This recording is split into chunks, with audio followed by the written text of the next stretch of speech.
Salut tout le monde, j'espère que vous allez bien. Moi, je vais bien en général. Oui, je sais, je fais la question et la réponse, mais quand j'étais Cooper, si vous avez la réponse.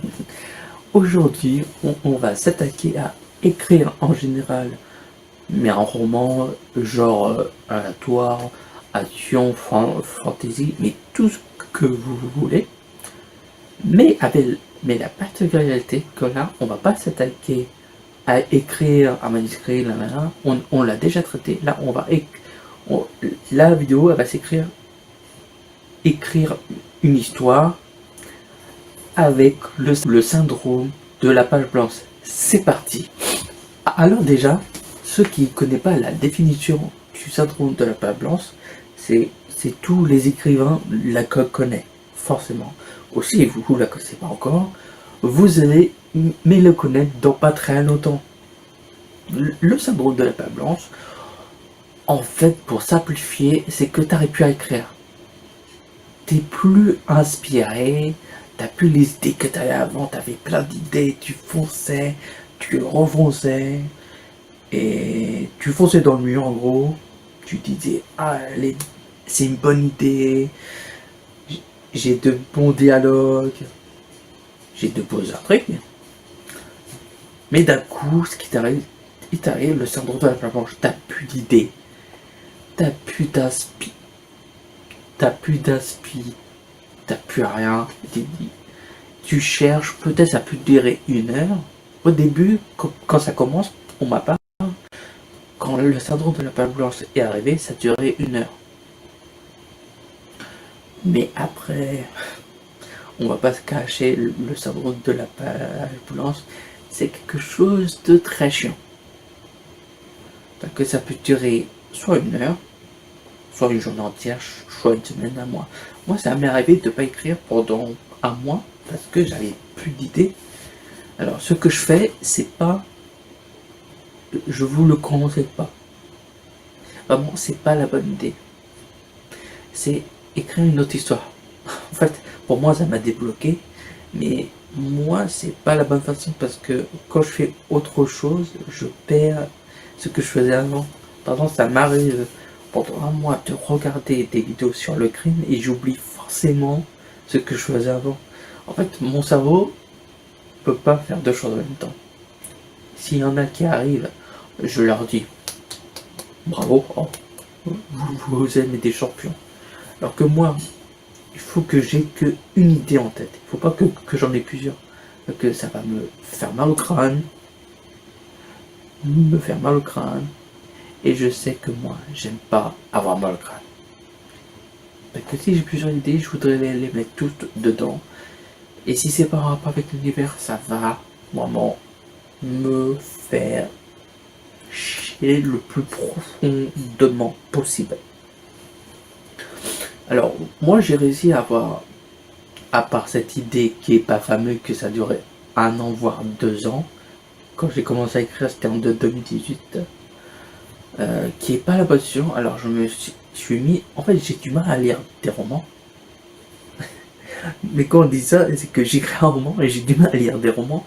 Ça peut être ironique, mais dans le sens, mais que c'est vrai, j'ai du mal à lire des romans. Mais je me suis mis à lire des romans pour moi, parce que j'avais envie d'apprendre, et aussi pour aimer lire mon roman quand il va sortir. Parce que moi je veux lire mon roman. Je veux pas être le genre de auteur, je sais qu'il y en a mais qui existent, qui écrit un roman mais qui veut pas le lire. En fait, c'est bon de le lire pour voir si tu as fait des fautes du fond ou du forme.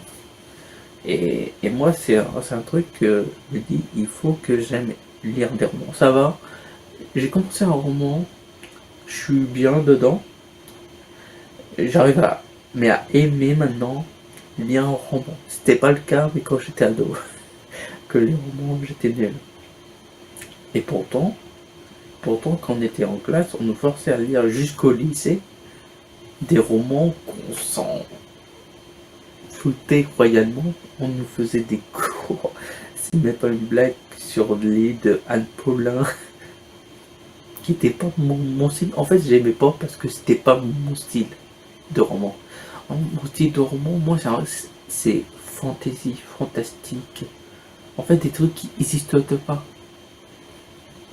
Vraiment, là, je suis en train de lire un roman qui mélange plusieurs choses et qui m'intéresse parce que c'est pas dans le monde. Alors, ça m'intéresse. Et ça parle en même temps, mais de Troisième Guerre mondiale. Alors, ça m'intéresse mais un peu plus. Et pour les idées, moi, ce que je donne, c'est la première, c'est lire des romans pour trouver mes deux idées. Mais la deuxième raison que je vais expliquer, c'est vraiment regarder des séries, des films. Et je sais, ça va beaucoup vous être surpris, et ça m'a beaucoup aidé. Pour la troisième, lire des mangas. Tout sorte. Et même, je pourrais dire, pour la quatrième, qui est beaucoup plus centrée sur ce donner des informations, qui est de vraiment ne pas me dénigrer les informations. Je vous dis, regardez les actualités. Pour moi, à un moment donné, ça m'a beaucoup aidé parce que à un moment donné, j'en regardais énormément. Vraiment, au bout d'un moment, je regardais Lucas 40 pour me donner des idées. Ça marchait un jour. Parce que, je veux dire, c'est pas une bonne idée de regarder toujours ça parce que ça peut vraiment te perturber dans ton histoire. Pour ma part, ça m'a pas perturbé. Parce que je me suis mis sérieusement en 2025 à mon manuscrit et j'ai vu sur YouTube qu'on pouvait être autodidacte gratuitement grâce à Amazon. Alors, il y a des gens qui sont bien. Mais je vais pas dire ça. Ça sera pour une prochaine vidéo parce que si je parle de ça, ça va durer 20 minutes. Et je préfère que ces 20 minutes là, on parle pour une autre vidéo. Alors, pour vous dire, voilà tous les conseils que je vous ai donnés pour pas avoir 50 à plat blanche. Alors, vous vous dites, est-ce qu'on peut les éviter? C'est en fait, on peut pas. En fait, qu'en écrivant le syndrome de la page blanche, t'arriveras au fur et à mesure. Tu peux pas l'éviter en général. Tu peux pas l'éviter parce que c'est impossible à éviter le syndrome de la page blanche. Mais moi, je me suis dit, il faut que je lis tout le temps. Même si tu fais, je l'ai fait et j'ai lu énormément avant de reprendre tes lectures. En fait, ça peut arriver que tu aies de l'inspi pendant un mois, 2 mois ou 5 mois. Moi, maximum, c'est 2 mois. Et je vais vous dire honnêtement, si tu arrives à écrire un roman sans avoir le syndrome de la page blanche, tu es un champion. C'est juste, tu maîtrises ton univers à la perfection, que tu connais tous les attraits et tu sais tu vas pas voir la syndrome de la page blanche qui est pour voir ce que vous voyez là derrière moi, c'est l'histoire du manuscrit que je suis en train d'écrire. Je suis à la page 30 et pour vous dire, pour arriver à la page 30, j'ai mis longtemps. Quand le syndrome de la page blanche t'arrive, c'est très compliqué sur le fond de l'histoire. Et comment c'était. En fait, je les écris pas. C'est des histoires que j'écris des mois. Et que je le mets dans le manuscrit. Et moi, pour vous dire, quand j'ai commencé à écrire le manuscrit, je crois que c'était en 2024,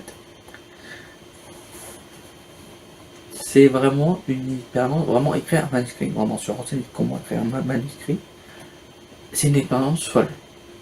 Parce que tu te lances dans un projet, tu te dis au début, tu vas aller en maison d'édition, et tu te dis, il y a beaucoup de monde qui sont recalés, comment je vais faire, c'est compliqué.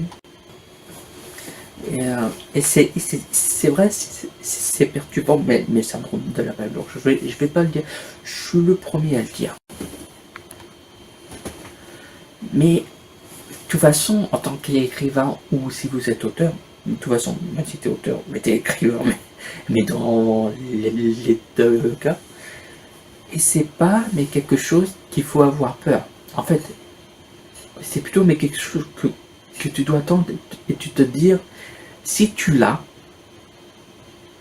c'est que tu as épuisé toutes tes ressources, et ça veut dire, tu dois te ressourcer pour en trouver d'autres, ça veut dire que tu as, que mis toutes tes idées dedans, mais tu dois en retrouver mais des nouvelles. Moi, je trouve ça que c'est une bonne chose, vraiment, que tu as mais ce syndrome-là.